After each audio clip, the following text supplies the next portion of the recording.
نکاح اور طلاق کے معاملے میں 1985 میں لڑائی آپ کی لڑا تھا نان و نفقہ کے سوال پر۔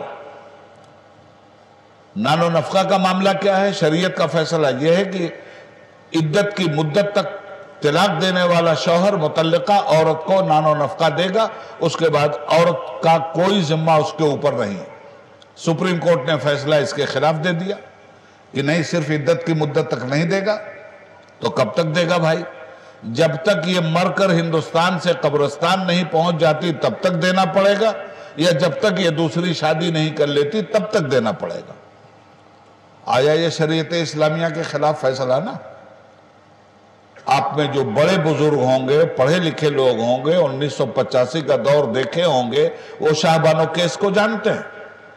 لڑے ہم، دھواں دھار لڑے 2 سال تک، پورے ملک میں بوال مچا کے رکھا، اور 1996 میں سپریم کورٹ کے فیصلے کو پارلیمنٹ سے بدلوا دیا۔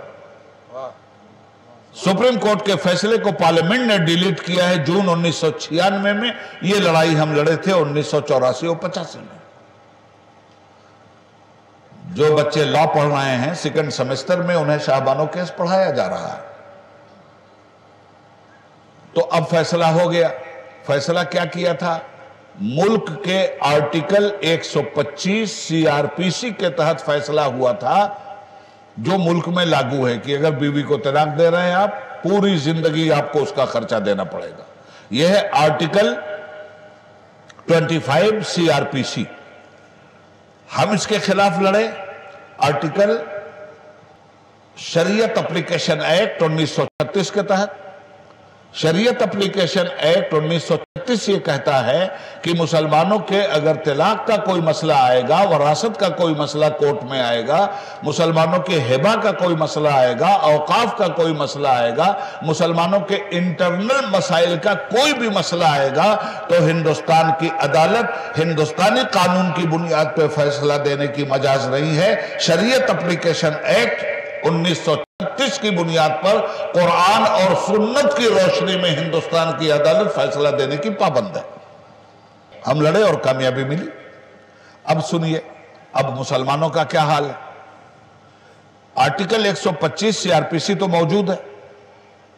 عدالت یہ کہتی ہے کہ جو مسلمان آرٹیکل 125 کے تحت آئے گا نان و نفقہ مانگنے، ہم اس کی بنیاد پہ فیصلہ کریں گے۔ تو ہم نے تو شریعت کو بچانے کا کام کیا۔ اب مسلمان کو چاہیے کہ اگر آپس میں جھگڑا بھی ہوا ہے اور آپ نے بیوی کو طلاق بھی دے دیا ہے، تو بیوی کے گھر والے آپ سے بدلہ لینے کے لیے شریعت کے اعتبار سے نان و نفقہ نہیں لینے جاتے، بلکہ شریعت کے خلاف جبداری کر کے اسی آرٹیکل کے ذریعے جا کر کے عدالت میں دہائی دیتے ہیں، جس آرٹیکل کے خلاف 1985 میں لڑائی لڑی گئی۔ 4 پیسے کے لیے مسلمان ایمان بیچتا ہے۔ جو مسلمان مسلم پرسنل لا کے تھرو نہ جا کر 125 ایکٹ کے مطابق جاتا ہے، وہ شریعت سے غداری کرتا ہے۔ تو ایسے مسلمانوں کو پہ اگر عذاب نہیں آئے گا تو کیا ہوگا؟ جب میں کہتا ہوں کہ یا اللہ میرا حال دیکھ، حکم ہوتا ہے کہ اپنا نامہ اعمال دیکھ۔ ہمارے تو حالات یہ ہیں۔